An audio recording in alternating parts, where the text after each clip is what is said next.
कभी आपने खुद से ये सवाल पूछा है कि मैं कौन हूं? हम अक्सर कहते हैं, मैं एक बेटा हूं, एक बेटी हूं, एक प्रोफेशनल हूं, एक व्यापारी हूं, एक सफल इंसान हूं, या फिर शायद असफल। पर क्या हमारी पहचान सिर्फ इतनी ही है? गैरी झुकाव अपनी मशहूर किताब the Seat of the Soul में हमें बताते हैं कि हमारी असली पहचान इससे कहीं गहरी है। ये किताब पहली बार 1989 में आई थी और तब से दुनिया भर में लाखों लोगों की जिंदगी बदल चुकी है। ओपरा विनफ्रे जैसी बड़ी हस्तियां इस किताब को अपनी आध्यात्मिक यात्रा का टर्निंग पॉइंट मानती है। किताब का मूल संदेश ये है कि हम केवल शरीर और दिमाग का मेल नहीं है, बल्कि हम आत्मा हैं। और जब तक हम अपनी आत्मा की आवाज को नहीं समझते, तब तक जीवन अधूरा है। गैरी कहते हैं कि इंसान दो हिस्सों में बंटा होता है। एक है व्यक्तित्व यानी पर्सनालिटी, और दूसरी है आत्मा। व्यक्तित्व हमें बाहरी दुनिया में पहचान दिलाता है। यही हमें कहता है कि हमें पैसा चाहिए, शोहरत चाहिए, दूसरों से बेहतर बनना है। व्यक्तित्व हमारे डर और इच्छाओं से चलता है, लेकिन आत्मा कुछ और चाहती है। आत्मा का मकसद है सच्चाई, प्रेम और करुणा की ओर बढ़ना। सोचिए, अगर आपको किसी ने बुरा कहा तो आपका व्यक्तित्व तुरंत गुस्सा करेगा, लेकिन आपकी आत्मा शायद कहेगी, ये इंसान भी दर्द में है, इसे समझो। गैरी समझाते हैं कि जिंदगी का असली सफर है व्यक्तित्व से आत्मा की ओर बढ़ना, यानी डर, लालच और ईर्ष्या से निकलकर प्रेम, दया और सच्चाई की तरफ बढ़ना। और यही है the Seat of the Soul का पहला बड़ा सबक। आपकी असली पहचान आपका शरीर या आपकी उपलब्धियां नहीं, बल्कि आपकी आत्मा है।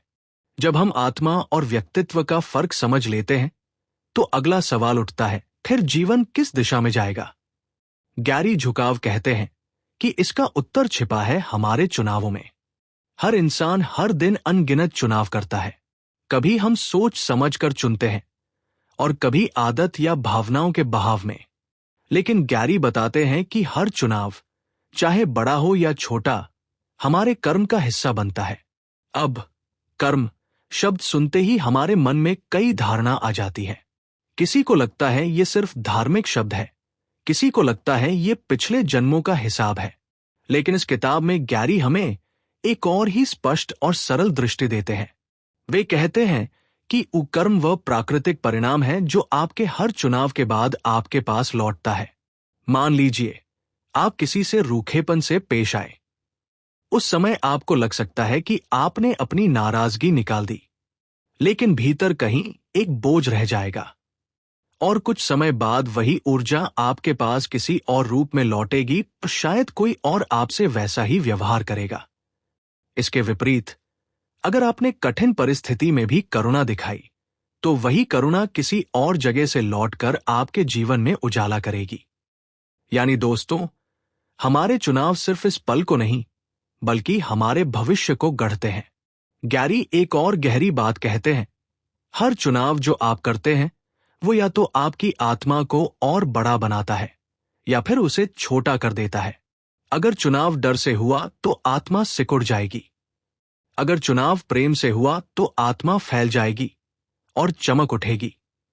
सोचिए, कितनी अद्भुत शक्ति है हमारे हाथों में।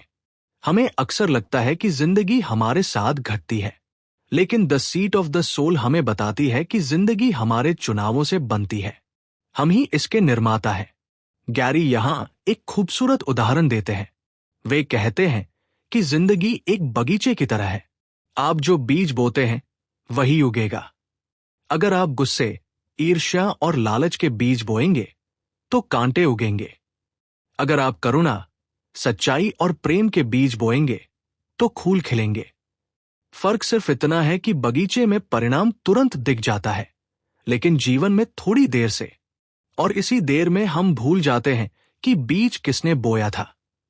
तो दोस्तों, ये हिस्सा हमें ये समझाता है कि हमें हर पल सचेत रहना होगा, क्योंकि हर चुनाव हमारी आत्मा की दिशा तय कर रहा है। अब जरा सोचिए, हमारी जिंदगी का सबसे बड़ा हिस्सा कहाँ बीतता है? हमारे रिश्तों में। माता पिता, भाई बहन, दोस्त, जीवन साथी। सहकर्मी, हर दिन हम रिश्तों में जीते हैं, लेकिन गैरी झुकाव कहते हैं कि हम अक्सर रिश्तों को गलत समझ लेते हैं। हम सोचते हैं कि रिश्तों का मकसद है हमें सहारा मिले, हमें खुशी मिले, हमें सुरक्षा मिले। पर the Seat of the Soul हमें बताती है कि रिश्ते सिर्फ सहारे का साधन नहीं, बल्कि आत्मा की सीखने और बढ़ने की जगह है। गैरी इसको कहते हैं स्पिरिचुअल पार्टनरशिप, यानी आध्यात्मिक साझेदारी। इसका मतलब क्या है? इसका मतलब यह है कि जब दो लोग एक रिश्ते में आते हैं, चाहे वो पति पत्नी हो, दोस्त हो या परिवार के सदस्य, उनका असली मकसद सिर्फ साथ रहना नहीं है, बल्कि एक दूसरे की आत्मा को बढ़ने में मदद करना है। सोचिए, अगर पति पत्नी का रिश्ता इस समझ पर बने कि दोनों मिलकर अपनी अपनी आत्मा की यात्रा को पूरा करेंगे, तो उस रिश्ते में झगड़े का, अहम का और दबाव का स्थान ही कहाँ रह जाएगा। फिर रिश्ता केवल तू मेरी बात माने या मैं सही हूं और तू गलत पर नहीं टिकेगा, बल्कि चलो हम दोनों मिलकर सीखते हैं पर खड़ा होगा। गैरी कहते हैं कि हर रिश्ता हमें आईना दिखाता है। अगर आपके भीतर गुस्सा है तो आप उसे अपने साथी में देखेंगे। अगर आपके भीतर ईर्ष्या है तो आपको लगेगा सामने वाला जलन पैदा कर रहा है। लेकिन असल में रिश्ता हमें हमारी आत्मा का अधूरा हिस्सा दिखाता है, ताकि हम उसे पहचानें और बदलें। यानी रिश्ते एक तरह से आध्यात्मिक कक्षा है, जहां शिक्षक भी हम हैं और विद्यार्थी भी हम। अब जरा सोचिए दोस्तों, अगर हम हर रिश्ते को इस दृष्टि से देखें कि यहां मुझे अपनी आत्मा को बड़ा करने का अवसर मिला है, तो क्या हमारी सोच बदल नहीं जाएगी? किसी का गुस्सा हमें सिर्फ चोट नहीं पहुंचाएगा, बल्कि ये सिखाएगा कि हमें धैर्य सीखना है। किसी की नासमझी हमें सिर्फ चिढ़ाएगी नहीं, बल्कि ये याद दिलाएगी कि हमें करुणा सीखनी है। यानी रिश्तों का असली मकसद है हमें सिखाना कि आत्मा को प्रेम और करुणा की दिशा में कैसे बढ़ाना है। गैरी यह भी कहते हैं कि अब इंसानियत एक नए युग में प्रवेश कर चुकी है। पुराने समय में रिश्ते ज्यादातर शक्ति और जरूरत पर आधारित थे। आज भी देखिए, कई लोग शादी या दोस्ती सिर्फ सामाजिक दबाव, सुरक्षा या आर्थिक कारणों से करते हैं। लेकिन अब समय है कि रिश्ते आत्मा की साझेदारी पर आधारित हो। और यही है स्पिरिचुअल पार्टनरशिप, एक ऐसा रिश्ता जहां दोनों आत्माएं मिलकर एक दूसरे को और अधिक प्रेम और अधिक करुणा और अधिक सचेतन जीवन की ओर धकेलती हैं। अब तक हमने समझा कि हम आत्मा हैं, हमारे चुनाव ही हमारे कर्म हैं, और रिश्तों का असली मकसद है आध्यात्मिक साझेदारी। लेकिन सवाल यह है कि आत्मा का असली विकास कैसे होता है? गैरी झुकाव कहते हैं, प्रेम और करुणा से। सोचिए, हमारे जीवन की कितनी समस्याएं डर से शुरू होती हैं। डर कि कहीं हम असफल न हो जाए, डर कि लोग हमें छोड़ न दें, डर कि हम दूसरों से कम न पड़ जाए। गैरी कहते हैं कि ये डर ही हमारी आत्मा को सिकोड़ देता है और हमें व्यक्तित्व की जकड़ में फंसा देता है। लेकिन जब हम डर की जगह प्रेम चुनते हैं, तो आत्मा पंख फैलाकर उड़ने लगती है। और जब हम दूसरों के लिए करुणा महसूस करते हैं, तो आत्मा विशाल हो जाती है। गैरी बताते हैं कि आत्मा का विकास किसी बड़ी उपलब्धि या बाहर की सफलता से नहीं होता। आत्मा का विकास तब होता है जब हम अपनी रोजमर्रा की जिंदगी में डर की जगह प्रेम को चुनते हैं। मान लीजिए, आपका कोई करीबी दोस्त आपसे रूखा व्यवहार करता है। व्यक्तित्व कहेगा, तू भी पलटकर वैसा ही कर। लेकिन आत्मा कहेगी, शायद इसका दिन कठिन है, इसे मेरी करुणा चाहिए। जब आप प्रेम से प्रतिक्रिया करते हैं, तो न केवल आपका रिश्ता बदलता है, बल्कि आपकी आत्मा भी बढ़ती है। गैरी एक और खूबसूरत बात कहते हैं, प्रेम करना सिर्फ दूसरों से अच्छा व्यवहार करना नहीं है। प्रेम करना है हर आत्मा को पहचानना, हर इंसान को उसकी आत्मा की दृष्टि से देखना। जब हम ये समझते हैं कि सामने वाला व्यक्ति भी अपनी आत्मिक यात्रा पर है, तब हम उसकी गलतियों को लेकर उतने कठोर नहीं रहते। हम समझते हैं कि वह भी सीख रहा है, जैसे हम सीख रहे हैं। करुणा का मतलब है किसी और के दर्द को महसूस करना और उससे जुड़ना। जब हम करुणा से भरते हैं, तो हम दूसरों को बदलने की कोशिश नहीं करते, बल्कि उनके अस्तित्व को स्वीकार करते हैं।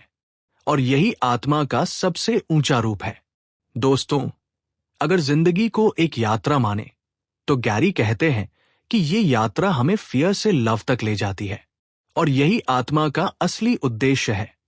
हर चुनाव में, हर रिश्ते में, हर अनुभव में डर की जगह प्रेम और करुणा को चुनना।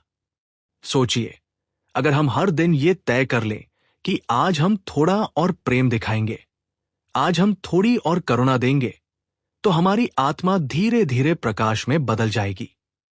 और यही है आत्मा का विकास, धीरे धीरे छोटे छोटे कदमों से प्रेम और करुणा की राह पर चलना।